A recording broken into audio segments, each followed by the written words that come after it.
Princess Lyra of the Zinthari Empire sat alone by her window, watching the 3 moons rise over the crystal spires of the capital city.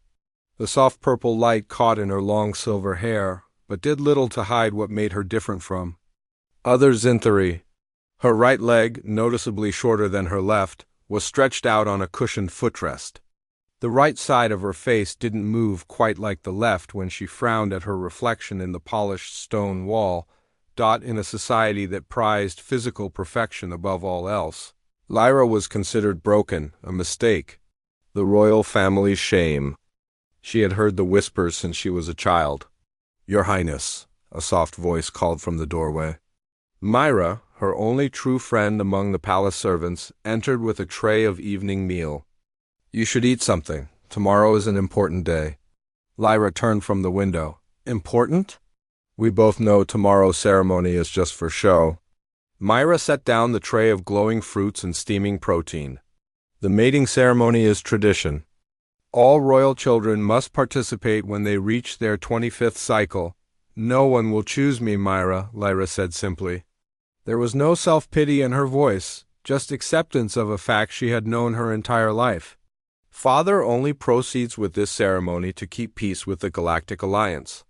The delegates will come, make polite excuses, and leave." "Perhaps this time will be different," Myra suggested. Though her downcast eyes betrayed her lack of conviction, Lyra picked up a data tablet. "I've studied every species in the Alliance. The Vektari believe physical imperfection is contagious. The Froth consider it a sign of poor leadership. The Quantori won't even look at me directly." She set the tablet down with a sigh. "Not one. Culture values what I can offer, my mind, my diplomatic training, my understanding of interstellar politics."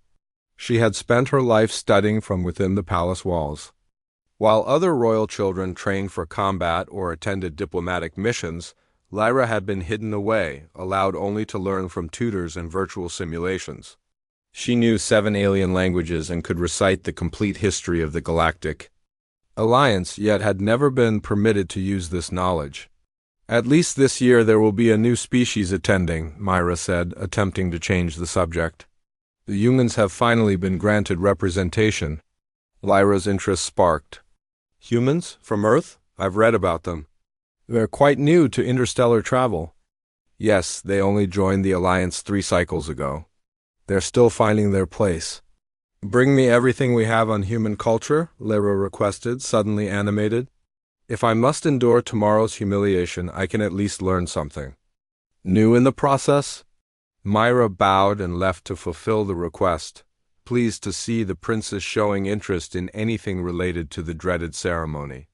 Across the palace, Emperor Vexen was having a heated discussion with his senior advisor. "Drazkon." "The ceremony is unnecessary, Your Majesty," Drazkon insisted. "It will only remind the alliance of the princesses." "Condition." The Emperor's face remained impassive, though his inner eyelids flickered with annoyance. "The law is clear. Every royal child must participate in the mating ceremony. To exempt Lyra would suggest we consider her less than royal." "But surely an exception could be made." "No," the Emperor cut him off. "My daughter may not be perfect in body, but she is still of imperial blood. The ceremony proceeds as tradition." "Demands," Drazkon bowed stiffly. "As you wish, Your Majesty." "But what of the humans? They lack understanding of our customs. Their presence could cause ... complications. All Alliance members must be represented. That includes Earth." The Emperor turned away, signaling the end of the discussion. Meanwhile, light years away, the human diplomatic vessel Northern Star received the formal invitation to the Zinthari mating ceremony. Captain Frank Miller gathered his senior staff in the ship's conference room. The holographic invitation rotated slowly above the table, its elaborate script translated into standard English by the ship's computer. "This is unexpected," said Security Chief Diane Powell. "The Zinthari rarely invite newcomers to their ceremonial events." "It's a sign of respect," replied Cultural Liaison Officer Sam Green. "Though I'm not sure they actually expect us to participate. The princess is... well, she's not what the Zinthari consider ideal," Captain Miller frowned. "Explain." Green pulled up an information file. Princess Lyra was born with genetic abnormalities. By human standards, she has what we might call a disability. Limb asymmetry and facial paralysis? Nothing severe by our measures, but in Zinthari culture, physical perfection is highly valued. She's been kept mostly secluded her entire life. "It's terrible," said communications specialist Lisa Jordan. She was the newest member of the diplomatic team, only 6 months into her first deep space assignment. At 32, she had joined the space service later than most. After a career teaching cross-cultural relations on Earth, "It's their culture, Jordan," Green reminded her. "We don't have to agree with it, but we need to respect it." Respect doesn't mean we can't show them a different perspective, Lisa argued. "Who will represent us at this ceremony?" Captain Miller looked thoughtful. "Normally I would send Green as our cultural expert, but he's needed for the trade negotiations on Proxima Station." He scanned the faces around the table. "Any volunteers?" Lisa raised her hand without hesitation. "I'd like to go, sir." The captain looked surprised. "Jordan, you're new to the diplomatic corps. This is a complex cultural situation." "I've studied Zinthari customs extensively, sir. Before joining the service, I specialized in cross-species communication ethics and She hesitated, then continued. More confidently, "I think I might offer a perspective others can't." "How so?" Miller asked. "Earth has a long history of changing how we view physical differences. We've learned to see beyond them. Maybe that's something we can share with the Zinthari, respectfully, of course." The captain considered this. "It's not our mission to change their culture, Jordan." "No, sir. But it is our mission to represent humanity accurately.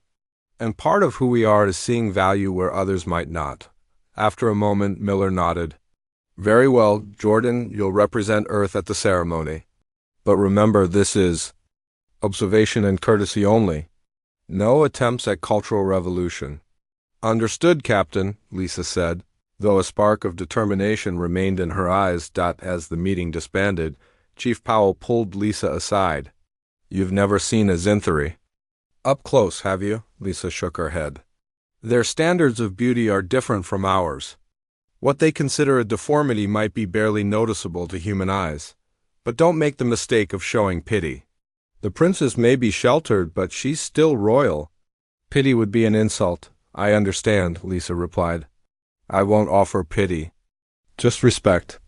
As Lisa prepared for the journey to Zinthar, she reviewed everything available on Princess Lyra and Zinthari customs. The more she read, the more she felt a connection to this unseen princess. Trapped by others' perceptions, valued less for how she looked than for who she was, these were human struggles too. The Northern Star's shuttle launched the next morning, carrying Lisa toward a ceremony everyone expected to be merely symbolic. She had no way of knowing that her presence would change the course of 2 civilizations forever. The grand hall of the Zinthari Imperial Palace sparkled like a cave of stars. Crystal chandeliers hung from the high ceiling, catching light and breaking it into thousands of rainbow shards. The walls gleamed with polished rare metals, and the floor was made of stone that seemed to glow from within. Lisa Jordan stepped into this splendor feeling both amazed and underdressed. Her blue diplomatic uniform, though her finest, looked plain next to the elaborate costumes of the alien delegates. Some wore living clothes that changed colors with their moods. Others displayed jewels bigger than her fist. A few weren't wearing anything at all, their bodies naturally decorated with patterns that shifted and glowed. "The human representative," announced a tall Zinthari official with silver skin. His voice held no emotion that Lisa could detect. "You will stand here with the newer Alliance members?" Lisa was guided to a spot between a furry Quanturi delegate who smelled of sweet berries and a hovering Vektari representative whose translucent body pulsed with gentle light. "First time at Imperial Court?" the Quanturi asked, his multiple mouths moving in sync. Lisa nodded. "Is it that obvious?" "You're looking around too much. Experienced delegates pretend they've seen it all before."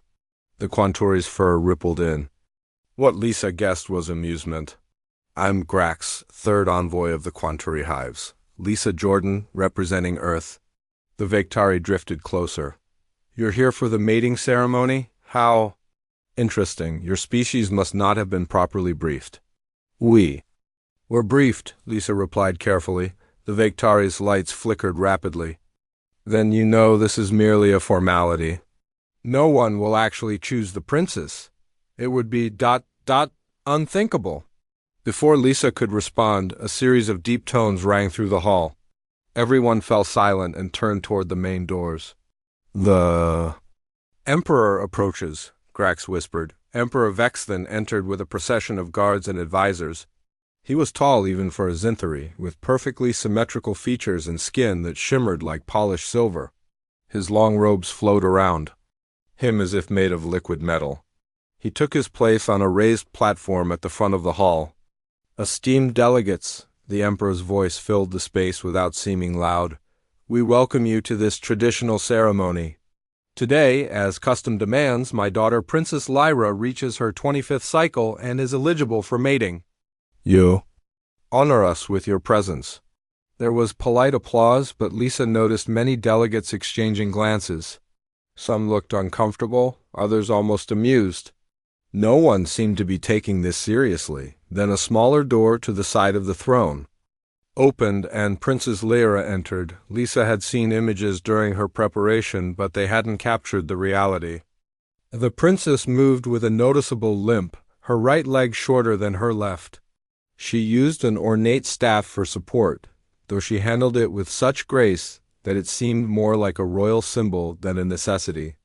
The right side of her face was less animated than the left, giving her expressions an asymmetrical quality, yet what struck Lisa most wasn't these differences, but the princess's eyes, large, deep purple, and filled with intelligence. They scanned the room quickly, taking in every face, missing nothing. Here was someone who observed and understood far more than others might guess. Lyra took her place beside her father. She wore simpler robes than the Emperor, in deep blue that contrasted with her silver skin and hair. She stood tall, her chin lifted, showing no shame despite the stares and whispers. The Imperial Herald stepped forward. As tradition demands, representatives of the Galactic Alliance may now present themselves as potential mates to the royal princess. Come forward when called. One by one, the delegates were summoned. Each approached the throne, bowed to the Emperor and Princess, and then politely declined with various excuses. The Froth regretfully cannot offer a candidate due to our ongoing territorial disputes, said their representative. The Quantori hives must decline, as our biological patterns are incompatible, Grax stated when his turn came. The Vivektari Union respectfully withdraws, citing our atmospheric requirements, the glowing delegate announced. Lisa watched the princes closely during these rejections. Lyra's face remained calm, but Lisa noticed how her grip tightened on her staff with each new excuse. These weren't real reasons. They were polite lies to avoid saying the truth.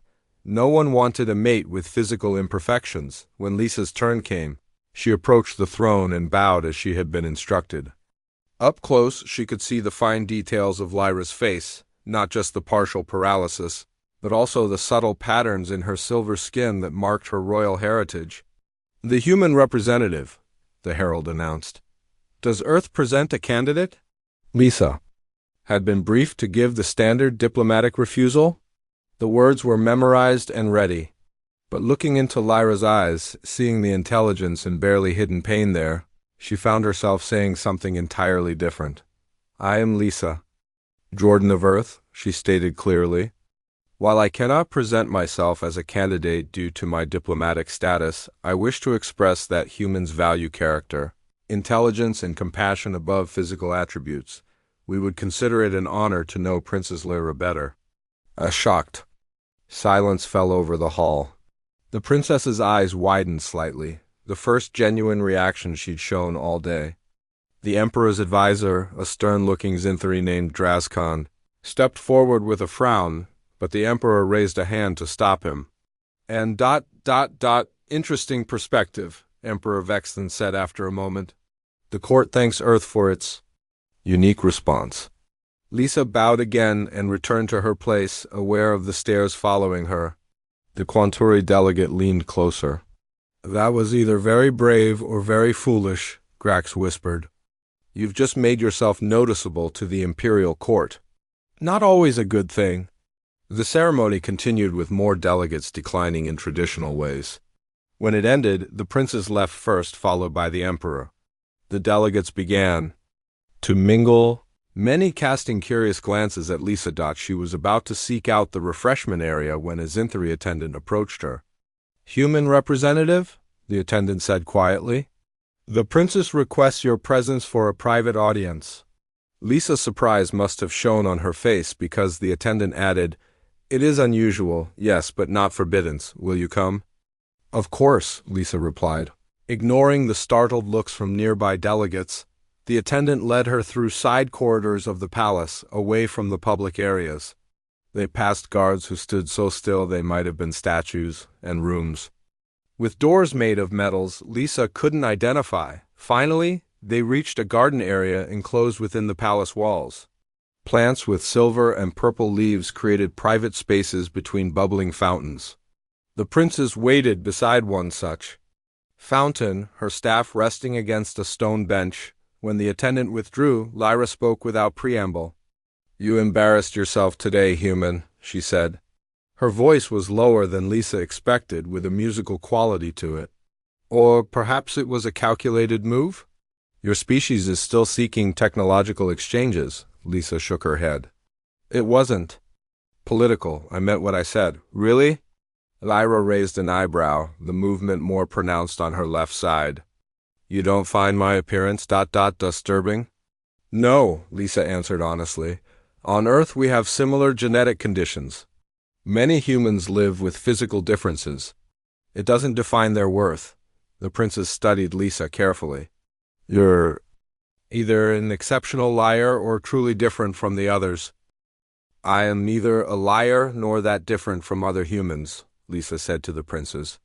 "Many of us believe that what's inside a person matters more than how they look." Princess Lyra moved to sit on the stone bench. Close up, Lisa could see that. The princess's silver skin had tiny patterns like swirling stars. "Sit," Lyra commanded, pointing to the space beside her. Lisa sat, careful to maintain a respectful distance. The garden around them smelled sweet, with strange flowers that seemed to follow their movements. "In my studies of your species," Lyra said, "I learned that humans once treated those with physical differences poorly." "That's true," Lisa admitted. "For much of our history, we made the same mistakes many species do. We feared what was different, but we learned and changed." "How?" Lyra asked, genuine curiosity in her voice. "Slowly. Through the courage of those who were different yet refused to be hidden away. Through laws that protected rights. Through technology that helped people overcome limitations." Lisa paused.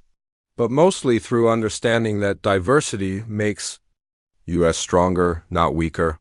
Lyra was quiet for a moment, watching the water in the fountain.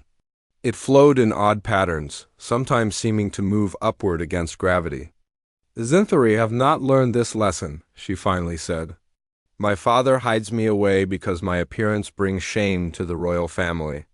I have studied 17 languages, the complete history of the Galactic Alliance, and advanced political theory, yet I am considered worthless because my face and body are not perfect." "That's their loss," Lisa said simply. Lyra turned to her with surprise. "You speak very directly for a diplomat," Lisa smiled. "Sometimes diplomacy requires honesty." "Indeed." For the first time, Lyra's lips curved in what might have been a smile, more visible on the left side of her face. "Perhaps that is why I find your presence refreshing. You may return tomorrow, if your duties allow."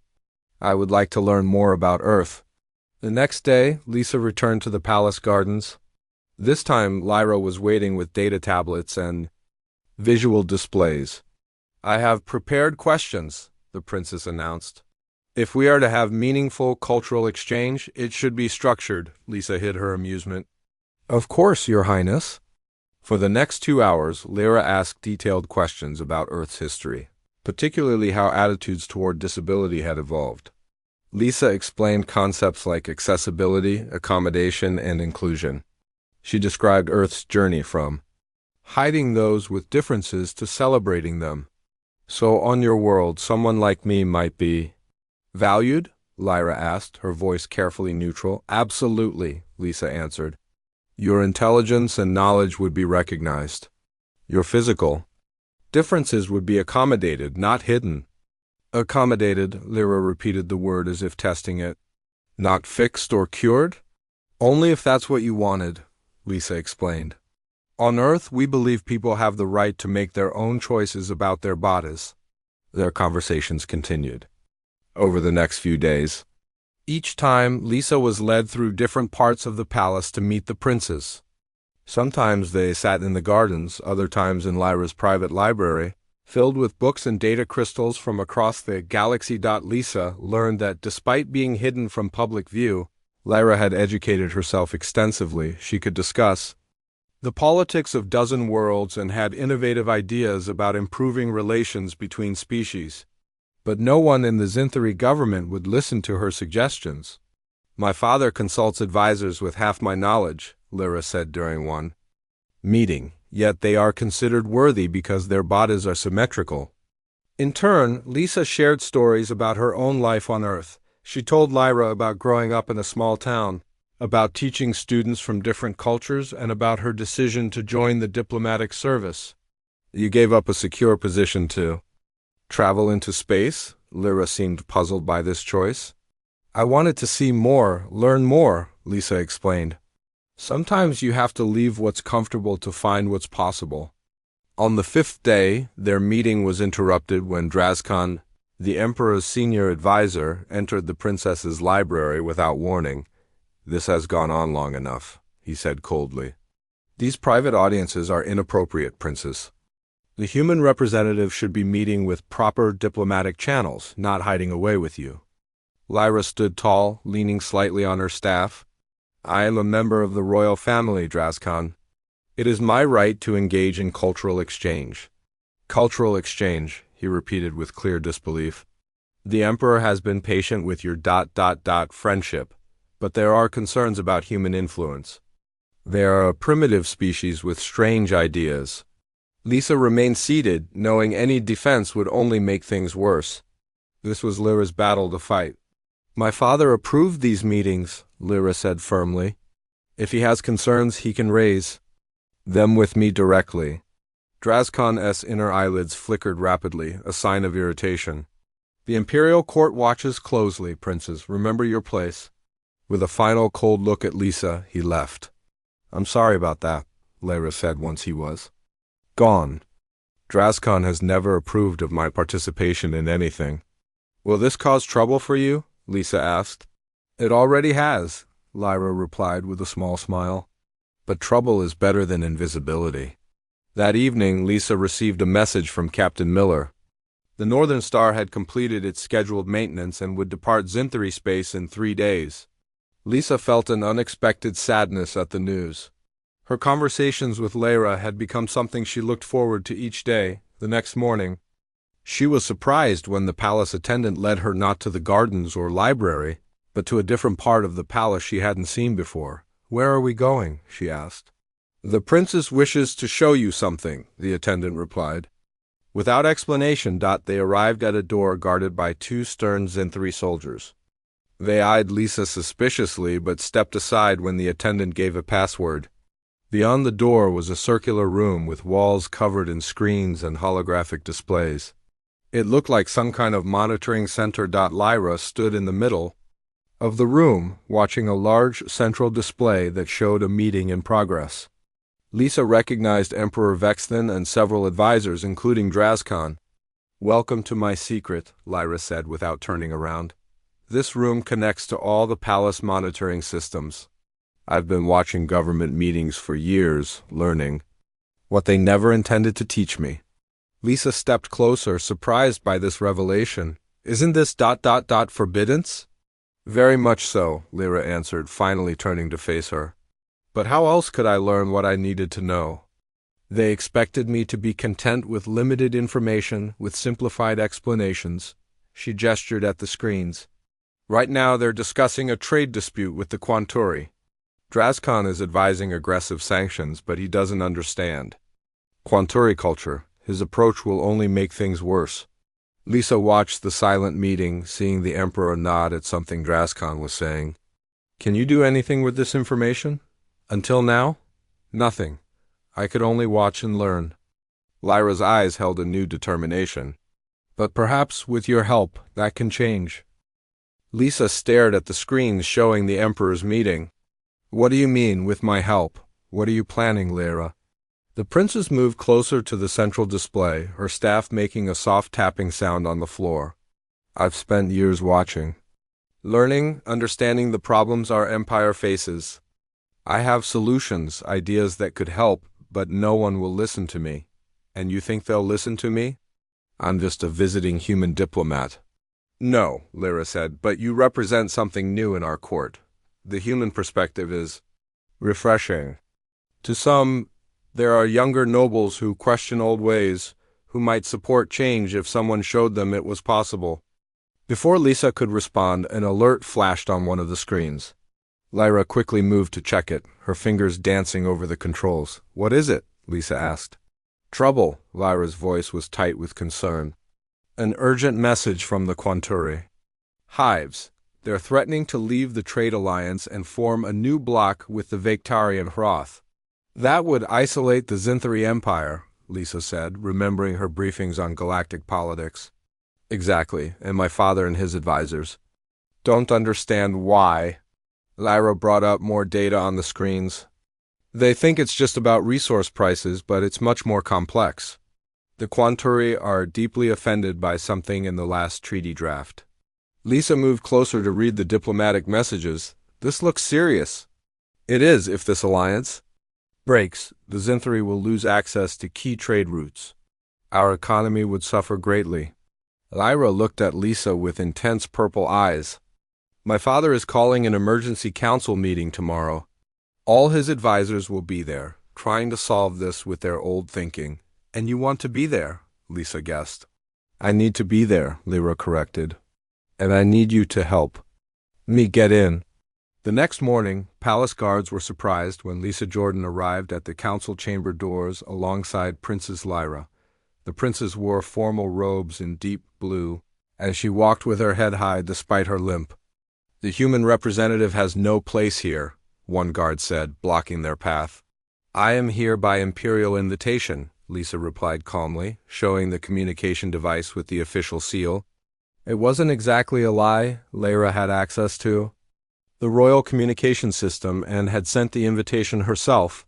The guard looked uncertain, especially when faced with a member of the royal family. And the princess? I am here to observe, Lyra said firmly, as is my right as imperial heir. After a moment of hesitation, the guard stepped aside. Lisa and Lyra entered the large council chamber where Emperor Vexton sat at the head of a long table surrounded by his advisors. All conversation stopped when they appeared. Daughter, the Emperor said, surprise evident in his voice. This is unexpected. Drazcon stood quickly. Your Majesty, this is most irregular. The princess has never attended council meetings, and the human has no place here during a sensitive diplomatic crisis. I believe I might help, Lyra said before her father could respond. I have studied Quanturi culture extensively. The Emperor looked at his daughter with uncertainty. Lisa could see he was torn between traditional protocol and the urgent need for solutions. Let them stay, one of the younger advisors suggested. We face a serious situation. Fresh perspectives might be valuable. After a moment, the Emperor nodded. Very well. You may observe, but the council will proceed as normal. Lisa and Lyra took seats at the far end of the table. Drazcon glared at them before beginning his report on the crisis. The Quanturi have issued an ultimatum, he explained. Either we renegotiate the mineral rights on the Outer Rim planets, or they will form a competing trade alliance. They are being completely unreasonable. Lisa watched Lyra listening intently, her fingers tapping silently on the table as if counting points in her mind. The discussion continued, with various advisors suggesting aggressive responses or economic threats. We should send warships to the trade routes, one older advisor suggested. Show them our strength. That would only escalate the situation. Another countered. As the debate grew heated, Lisa noticed Lyra becoming increasingly frustrated. Finally, the princess could contain herself no longer. "You're all missing the real issue," she said, her voice cutting through the argument. All eyes turned to her in shock. Princess Lyra had never spoken in such a setting before. "Excuse me?" Drazkon's tone was icy. "The Quanturi aren't concerned about mineral rights," Lyra continued, undeterred. "That's just a surface issue. What truly offends them is the wording in Section 12 of the treaty." She pulled out her own data tablet and projected its contents onto the main display screen. "Here, where it refers to individual representatives, in Quanturi culture there are no individuals. They are a hive species. By using this terminology, we've deeply insulted their entire social structure." The council chamber fell silent as the advisors read the highlighted section. "How could you possibly know this?" Drazkon demanded. "Because I study, I listen, and I pay attention," Lyra replied firmly. "The solution is simple. Change the wording to collective representatives, and add a formal acknowledgement of their communal nature. The Quanturi value respect above resources." The Emperor stared at his daughter with new eyes. "Is this true?" Lisa stepped forward. "Your Majesty, on Earth we've learned that cultural understanding is often the key to resolving conflicts." "Princess, Lyra's analysis matches what I know of Quanturi society." The Emperor turned to his communications officer. "Contact the Quanturi representatives. Propose the changes my daughter suggests." While they waited for a response, the council remained in uncomfortable silence. Drazkon looked furious, but many of the younger advisors were studying Lyra with new interest. Within an hour, the reply came. The Quanturi were satisfied with the proposed changes and would remain in the trade alliance. The crisis had been averted. "It seems we owe you thanks, daughter," the Emperor said, his voice carrying a note of surprise and perhaps pride. "I only wish to serve the Empire, Father," Lyra replied formally, though Lisa could see the happiness in her eyes. As the council members filed out, many nodded respectfully to the princess. It was a small gesture, but Lisa knew how significant it was for someone who had been ignored her entire life. "This changes everything," Lyra whispered as they left the chamber. "They saw me as valuable, not just broken," Lisa smiled. "It's a start, but not everyone was pleased with this turn of events." Drazkon watched them from across the hall, his expression dark with anger and concern. That evening, Lisa received another urgent message from Captain Miller. The Northern Star's departure had been moved up. They would leave Zinthri space tomorrow. "Political pressure," Miller explained via secure channel. "Some high-ranking Zinthri official has complained about your extended presence at court. They're claiming inappropriate interference in internal affairs." "Drazkon," Lisa said, knowing immediately who was behind this. "Probably. Pack your things, Jordan. We leave at first light." Lisa's heart sank. Just when Lyra was beginning to find her voice and place, she would have to leave. She sent a message to the palace requesting one final meeting with the princess. They met in the garden where they had first talked. Lyra listened silently as Lisa explained she was being forced to leave. "I expected this," Lyra said finally. "Drazkon and the traditionalists fear change. They see our friendship as a threat. What will you do now?" Lisa asked. Lyra looked up at the night sky where stars shone brightly. "Continue what we've started. My father has invited me to attend more council meetings. It's a small opening, but I intend to use it." "I'm glad," Lisa said. "You have so much to offer." "Because of you," Lyra replied. "You showed me it was possible to be valued for my mind, not judged for my body." They sat in comfortable silence for a moment. Then Lyra turned to Lisa with an intensity in her eyes. "There is another way you could stay," she said carefully. "A way that even Drazkon couldn't challenge." Lisa looked at Princess Lyra with confusion. "Another way I could stay? What do you mean?" Lyra took a deep breath. "There is an ancient law in our empire, the right of preference. When a royal chooses a mate, that choice overrides all other concerns or objections." Lisa's eyes widened as she understood. "You're suggesting a diplomatic union," Lyra clarified quickly. Not a real mating, our species aren't even biologically compatible, but a formal partnership that would give you official status as my consort and advisor. No one, not even Drazkan, could force you to leave then? Is that even possible? Lisa asked, stunned by the suggestion. It has happened before, centuries ago. When a princess chose a mate from the Hroth, it caused a scandal but was legally binding. Lyra's expression was serious. It would not be easy. The court would be shocked. Many would oppose it. But it would allow you to stay, and we could continue the work we've started? Lisa stood and walked a few steps away, needing to think. This was far beyond her diplomatic authority. Captain Miller would be furious. Earth's diplomatic corps might recall her completely, yet when she looked back at Lyra, she saw not just a princess, but a brilliant woman fighting to change her world for the better. A friend, I need to contact my ship, Lisa said finally. This is a major decision, Lyra nodded. Of course.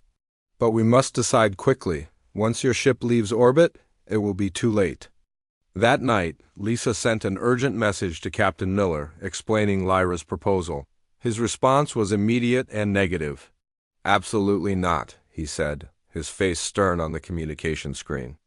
This goes far beyond your authority, Jordan. It could create serious diplomatic complications.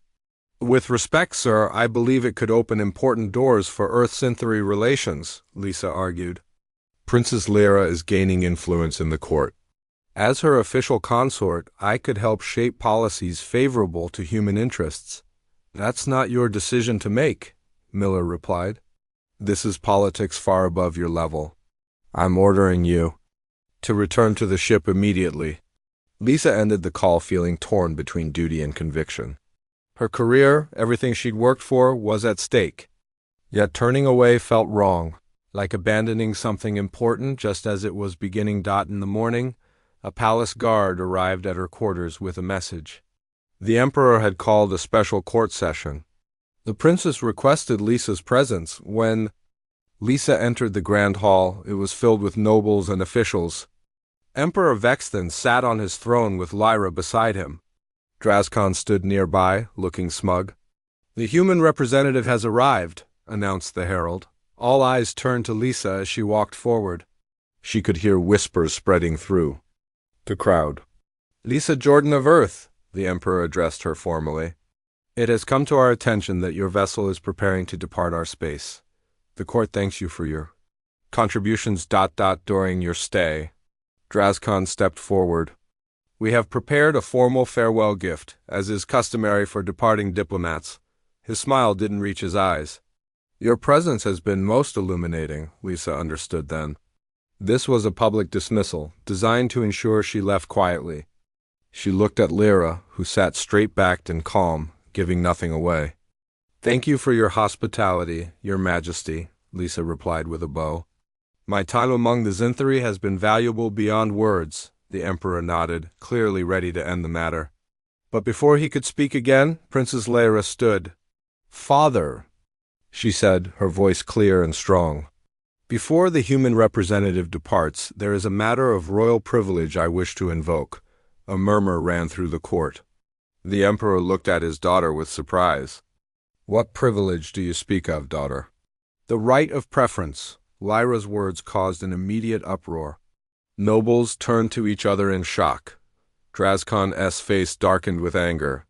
Silence, the Emperor commanded, and the hall quieted. He turned back to Lyra. You wish to invoke the ancient right?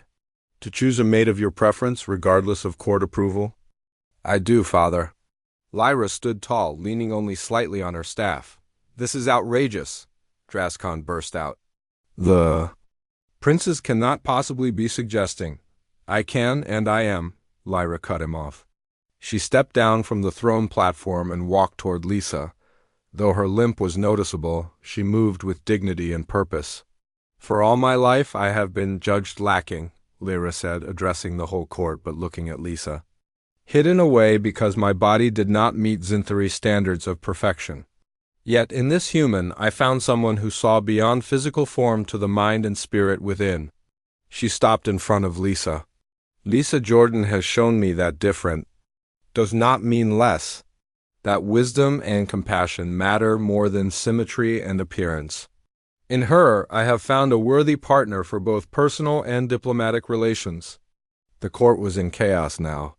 Some nobles were objecting loudly, while others watched with fascination. The emperor raised his hand again for silence. "Daughter, consider carefully," he warned. "Once invoked, the right of preference cannot be withdrawn. It is binding for life." "I have considered, father," Lyra replied. "My choice is made." She turned to Lisa, her purple eyes intense. The formal question must be asked. "Among all gathered here, I have found one worthy of standing beside the throne. Will you choose me as I have chosen you?" Lisa felt the weight of the moment. This was no longer just about staying on Zinther or helping a friend. This was about changing a culture, challenging prejudice, opening new paths between worlds. "Captain." Miller's orders echoed in her mind, but so did Lyra's words about leaving what's comfortable to find what's possible. In that moment, Lisa made her choice. "Your Highness," she said clearly, so all could hear, "on Earth we have a saying, we see the soul, not the shell. I see your brilliant mind, your resilient spirit, and your compassionate heart. Those are the attributes that matter." She knelt, a gesture she had been told was never used in Zinthari protocol. "Yes, I will choose you." The emperor stood, his face unreadable. "The right of preference has been invoked and answered. By our most ancient laws, this union is recognized." He looked at Drazkan and the objecting nobles. "No Zinthari may challenge it." Drazkan's face was frozen in shock and anger. "Your Majesty, surely you cannot allow this aberration. The law is clear," the emperor replied. "And perhaps," he added, looking at his daughter with new respect, "it is time for change." In the days that followed, some conservative nobles left the court in protest. But many younger Zinthari were intrigued by the unusual partnership. They approached Lyra to hear her ideas, no longer focusing on her physical differences. Lisa sent a long message to Captain Miller in Earth's diplomatic headquarters, explaining her decision.